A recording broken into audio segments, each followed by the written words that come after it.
السلام عليكم ورحمة الله وبركاته. اللهم صل وسلم وبارك على سيدنا محمد وعلى آله وصحبه أجمعين.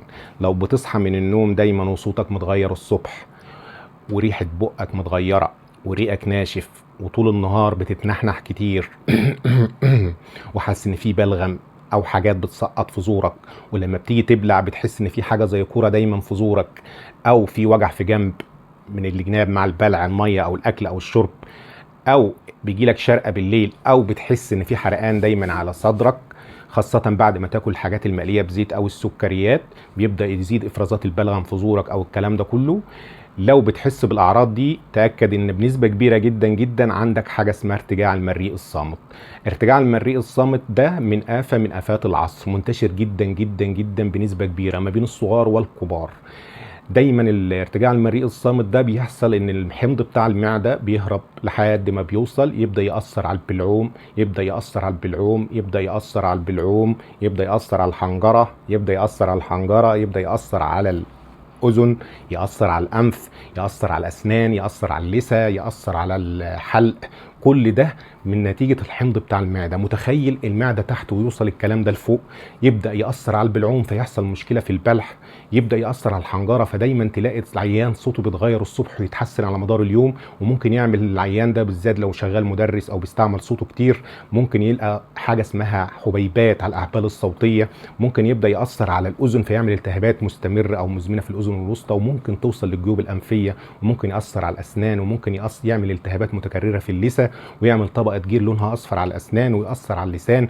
كل ده يخلي إن ارتجاع المريء بيأثر على مجرى التنفس العلوي بنسبة كبيرة جدا. لما يجي لي عيان ويقول لي أنا دايما عندي مشكلة إن في بلغم بيتجمع في زوري، أو أنا صوتي متغير، وأبص عليه وأشخصه وألاقيه ارتجاع المريء صامت، أبص ألاقي فيه حبيبات في الأحبال الصوتية، أول حاجة بعملها مع العيان أقول له اولا لو بتدخن هتوقف التدخين، ثانيا هتلتزم بتعليمات الاكل والشرب، ثالثا هتلتزم بالوضع معين في النوم، رابعا هندخل ادويه للمعده والجهاز الهضمي عشان تبدا تظبط معاك حمض المعده، خامسا لو في حاجات مشاكل في الاحبال الصوتيه او الكلام ده، خاصه لو مدرس او طفل صغير بيزعق يروح صوته بيروح، فكل ده محتاج حاجه اسمها تخاطب لاعاده تاهيل تاني للاحبال الصوتيه. فكل ده يخص حاجة اسمها ارتجاع المريء الصامت.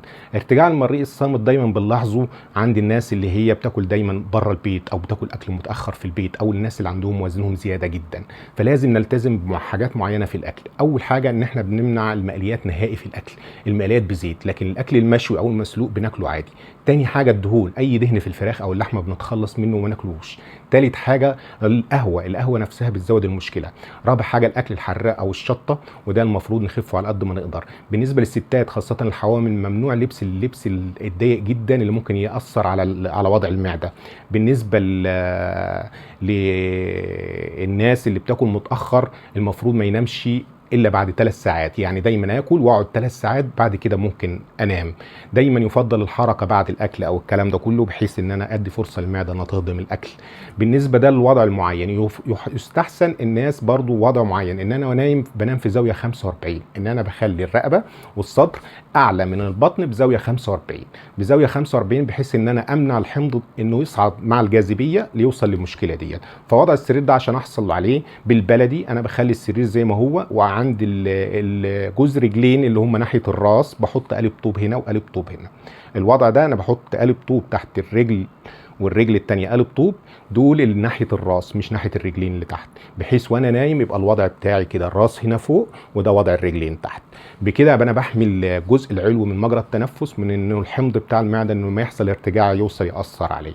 ده حاجات مهمه جدا جدا بالنسبه طبعا الحاجه الساقعه والناس اللي بتشرب طبعا الحاجات دي التانية دي، كل ده بيأثر على ارتجاع المريء. ببدأ بعد كده ممكن ادخل ادويه اللي هي الحاجات زي الاوميبرازول، الحاجات اللي هي بتاع المعده الناس كلها عارفاها، زي الكونترلوك، النكسيا من نكسي كيور، الزوركال، الحاجات اللي هي بتتاخد للمعده. ممكن الدكتور يوصفها عادي لو الحاله مستدعيه، وممكن يمشي عليها من شهر لشهرين عادي، ونبص ونقيم الامور بعدها.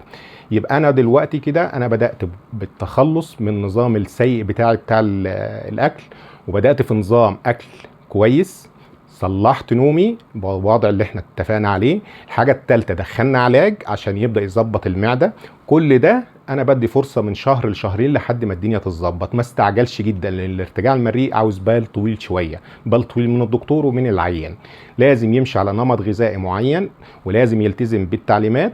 الحاجه الثانيه، لو المريض الارتجاع ده في الاساس جاي لك بسبب ان هو عنده تغيير في الصوت او عنده مشكله تخص الاحبال الصوتيه، لازم لو في حبيبات او اي حاجه من الحاجات دي لازم افهمه ان هو محتاج جلسات تخاطب، يتابع مع دكتور تخاطب يبدا يقول له تستعمل الدنيا ازاي، تشرب ميه كتير، تعمل تمارين تنفس، ما تتنحنحش، حاجات معينه كده بيتفق بقى مع دكتور التخاطب. لازم قبل ما انسى اقول لكم ان ارتجاع المريء ثبت حاليا انه النسبه الاكبر في تهيج حساسيه الانف والصدر. لازم تعرف ان ارتجاع المريء بقى جزء اكبر من سرطان الحنجره. لو عندك اي مشكله من المشاكل دي ما تنساش تراجع دكتور انف واذن وحنجره او دكتور جهاز هضمي عشان يظبط لك المشكله بتاعتك.